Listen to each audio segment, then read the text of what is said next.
사랑하는 여러분, 하나님의 은혜와 평강이 여러분의 삶에 넘치는 하루가 되기를 바랍니다. 제가 살고 있는 곳은 시애틀입니다. 제가 이렇게 바깥에 나왔는데요. 시애틀의 맑고 화창함을 여러분에게 전하면서 오늘 하루도 맑고 화창한 삶을 살아가는 하루가 되기를 축복합니다. 여러분, 기업이 성공하는 데 있어서는 어떤 훌륭한 제품 때문이 아닙니다. 교회가 성장하고 부흥하는 데 있어서는 어떤 프로그램 때문이 아닙니다. 기업이 성장하는 것은 바로 이것입니다. 어떤 좋은 프로그램이든 만들어낼 수 있는 팀워크가 있기 때문인 것입니다. 교회가 성장하고 부흥하는 데는 어떤 프로그램이든 만들어낼 수 있는, 이루어갈 수 있는 팀워크, 하나됨이 있기 때문이라는 것이죠. 하나됨이 모든 것을 가능하게 합니다. 사랑하는 여러분, 그래서 오늘은 서로를 받아들이고 하나 되어서 하나님께 영광을 돌리라라고 말씀하고 있습니다. 자, 오늘 말씀 로마서 15장 1절에서 13절 말씀, 하나님 말씀 받겠습니다.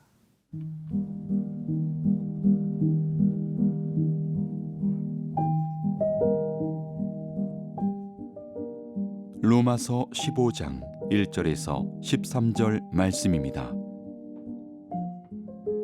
믿음이 강한 우리는 마땅히 믿음이 약한 자의 약점을 담당하고 자기를 기쁘게 하지 아니할 것이라. 우리 각 사람이 이웃을 기쁘게 하되 선을 이루고 덕을 세우도록 할지니라.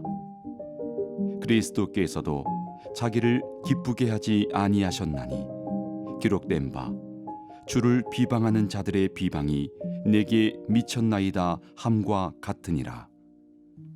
무엇이든지 전에 기록된 바는 우리의 교훈을 위하여 기록된 것이니 우리로 하여금 인내로 또는 성경의 위로로 소망을 가지게 함이니라.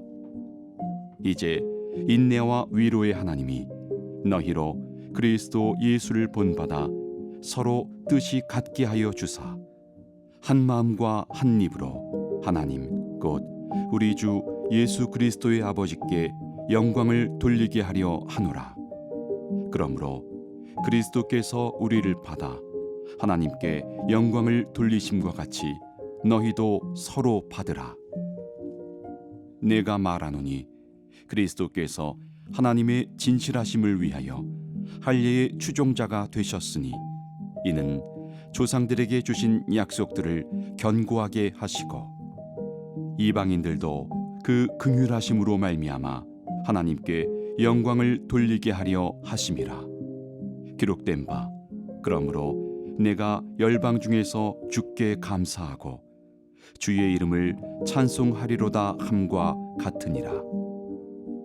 또 이르되 열방들아 주의 백성과 함께 즐거워하라 하였으며 또 모든 열방들아 주를 찬양하며 모든 백성들아 그를 찬송하라 하였으며 또 이사야가 이르되 이새의 뿌리 곧 열방을 다스리기 위하여 일어나시는 이가 있으리니 열방이 그에게 소망을 두리라 하였느니라.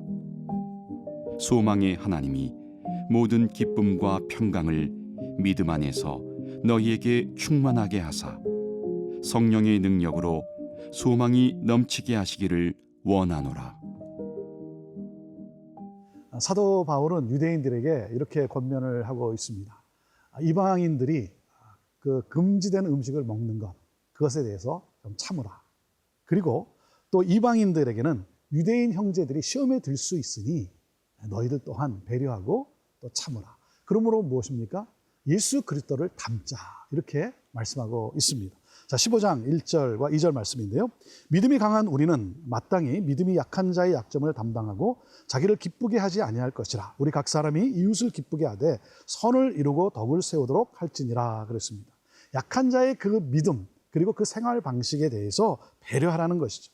자기의 믿음, 자기의 생활 방식을 너무 주장하지 말라는 것입니다. 그렇기 때문에 사랑하는 여러분, 상대방의 미숙함을 너무 무시하지 말고 그리고 나의 성숙함을 과시하지도 말라는 것이죠.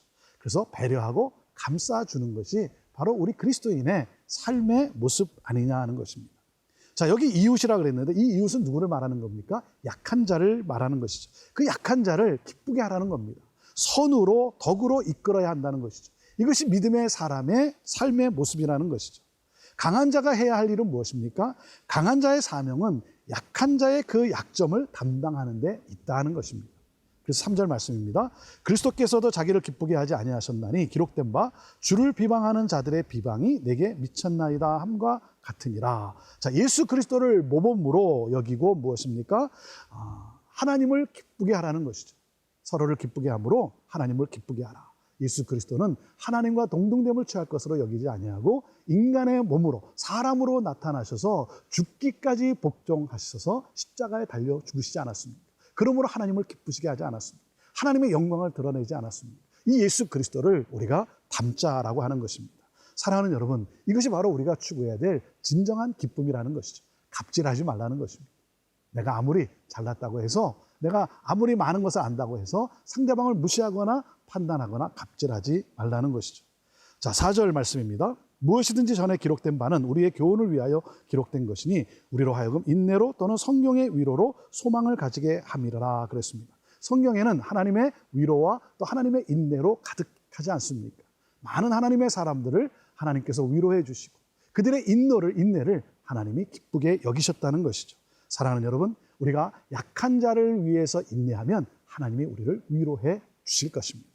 자, 5절 말씀, 6절 말씀입니다. 이제 인내와 위로의 하나님이 너희로 그리스도 예수를 본받아 서로 뜻이 같게 하여 주사 한 마음과 한 입으로 하나님 곧 우리 주 예수 그리스도의 아버지께 영광을 돌리게 하려 하노라 그랬습니다. 이게 바울의 기도입니다. 바울의 기도. 서로 동일한 것을 생각하자는 것이죠. 강한 자, 약한 자 모두를 기쁘시게 받으시는 그 하나님, 그렇기 때문에 서로를 기쁘게 하면 한 마음으로 한 입으로 하나님을 찬양하게 된다는 것이죠. 그래서 예수 그리스도를 본받아 하나가 되자. 이것이 바로 하나님께 영광을 돌리는 일이라고 하는 것입니다. 그래서 7절 말씀입니다. 그러므로 그리스도께서 우리를 받아 하나님께 영광을 돌리신 것 같이 너희도 서로 받으라 그랬습니다. 사랑하는 여러분, 그리스도인들은 많은 또 오해를 샀습니다. 왜냐하면 이상한 사람들과 함께 어울리는 자들이다. 그래서 유대인들도 많은 또 오해를 받았지만 결국 무엇입니까? 결국 우리가 서로 희생하고 그리고 나의 것을 내려놓을 때 우리는 하나됨을 가질 수 있다는 거죠. 그래서 서로를 받아들이라는 것입니다. 예수 그리스도께서 강한 자, 약한 자 모두를 받아들인 것처럼 유대인, 이방인 너희들 모두를 받아들여서 뭡니까? 하나님을 기쁘게 해드리고 그래서 하나님께 영광을 올려드리라는 것이죠. 사랑하는 여러분, 허물과 죄로 죽을 수밖에 없었던 우리들, 그러한 우리들, 연약한 자를 용납해 주신 우리 주 예수 그리스도, 서로를 용납함으로 하나님께 영광을 올려드립시다.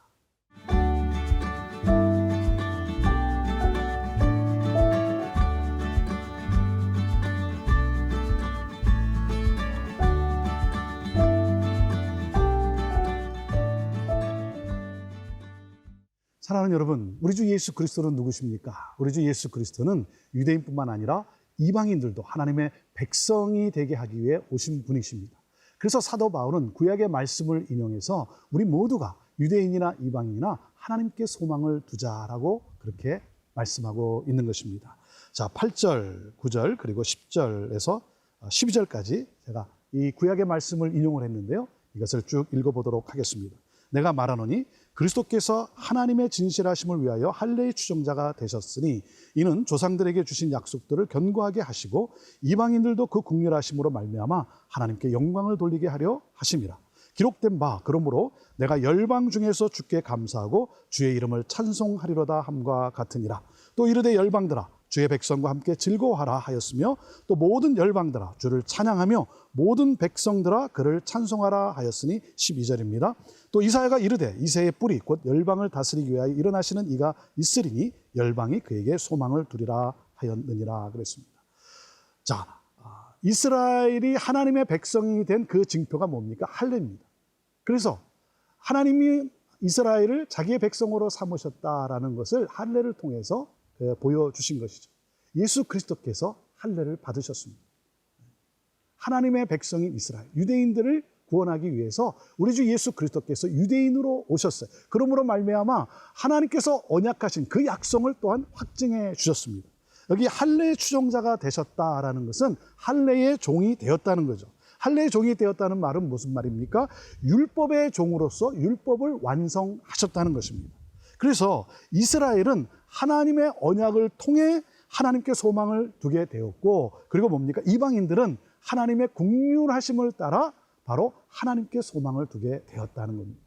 이스라엘은, 유대인은 하나님의 언약을 따라, 유대인은, 그리고 이방인은 또 뭡니까? 하나님의 긍휼하심을 따라 하나님께 소망을 두게 되었다. 그래서 유대인과 이방인이 함께 하나의 공동체를 이루고, 그리고 하나됨을 이름으로 말미암아 하나님을 찬양하는 것, 이것이 바로 하나님의 구원 계획이요 하나님이 기뻐하시는 일이라고 하는 것입니다.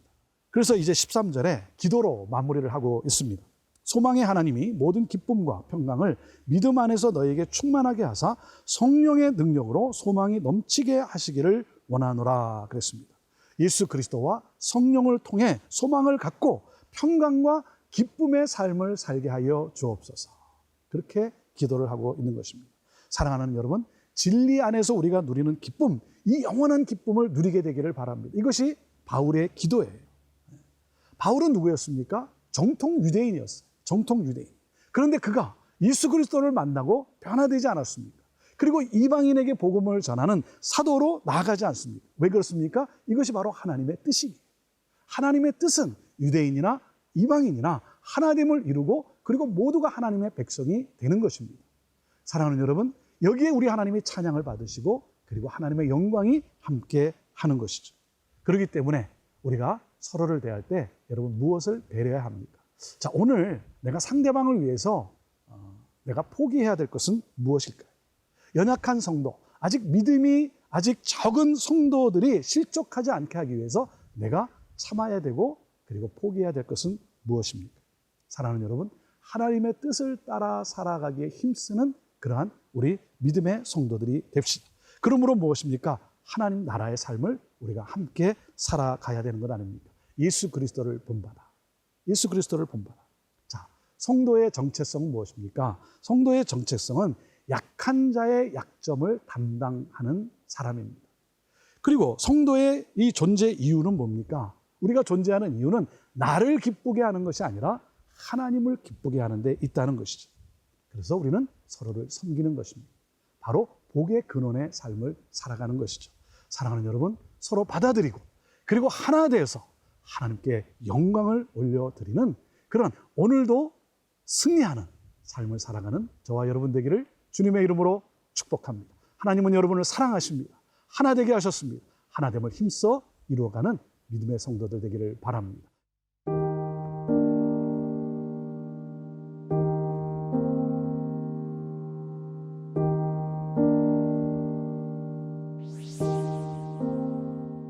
하나님, 특별히 약한 자의 약점을 담당하고 받아들이고 배려하고, 그러므로 말미암아 우리가 서로 하나 되어 하나님께 영광을 올려드리게 하여 주옵소서. 유대인뿐만 아니라 이방인들 모두가 하나님의 백성이 되기를 원하시는 이 하나님의 구원 계획, 예수 그리스도를 본받아 하나님을 기쁘게 해드리고, 그러므로 말미암아 하나님의 영광이 온 열방에게 나타나게 하는 그러한 우리들 되게 하여 주옵소서. 예수님의 이름으로 기도합니다. 아멘.